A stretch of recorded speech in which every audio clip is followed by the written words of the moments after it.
cameras could be hidden anywhere. He had to act fast. If he left the money in place, it could be gone any second, and as a repeat offender, he'd go down for a damn sight longer than last time. No one would believe a word he said. His gaze caught a photograph on his desk, and his heart gave a squeeze.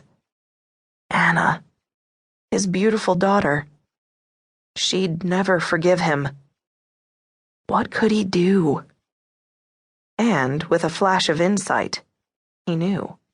He knew exactly what to do. Shut down the organization and expose them for the frauds they were. He pulled up directions to the nearest FBI field office and printed them out. He checked the time on his monitor and feigned a yawn. Yawning men did not steal every penny from their crooked bosses' offshore accounts. It took 14 seconds to type in the numbers he'd memorized. A split second of hesitation before he pressed enter and confirm to become a multimillionaire. It was a pity money didn't buy the important things like love, happiness, or reputation. He moved the money again, sideways this time, breaking the chain and putting it beyond the grasp of these heartless thieves. And if someone in law enforcement used their brains and figured out who'd set him up 9 years ago, well, maybe it was time. He took a second screenshot, printed it out.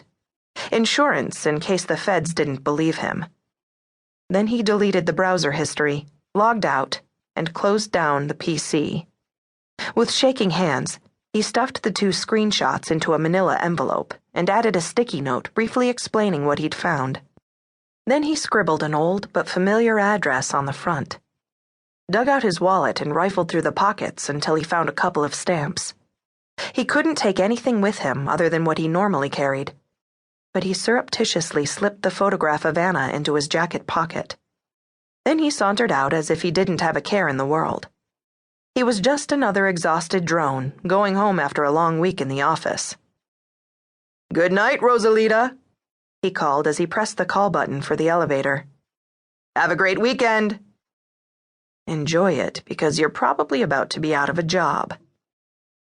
Inwardly, he winced. But this wasn't his fault. He was catching bad guys, and it felt great to be in the driver's seat for a change. He tapped his foot, waited for the doors to open. Then he got in and concentrated on the burnished metal of the steel wall. There was a vague hint of his reflection. Blurry, indistinct. He scratched his scalp. Balding. Life hadn't quite gone as planned. Katie. He swallowed the memories. His breathing was overloud, raspy in the closed metal box. He tried to relax his face. God. After an eternity, he landed in the lobby and hurried out through the huge glass doors of the 20-story building in the heart of downtown Chicago. He headed to the nearest L station. He was boiling under his jacket, shirt sticking to his skin like warm, wet tissue. His stomach growled. He placed a hand on his belly. Plenty of time to eat in protective custody. There was a mailbox on the corner of the street. He opened the flap, dropped the letter in, and hovered on the curb at the crosswalk. He turned in time to see 2 men run out of his building. They pointed at him, and his blood hit his toes. How the hell did they know so fast? Someone must have tried to move the money and realized it was gone. He felt smug for about half a second. Oh, shit.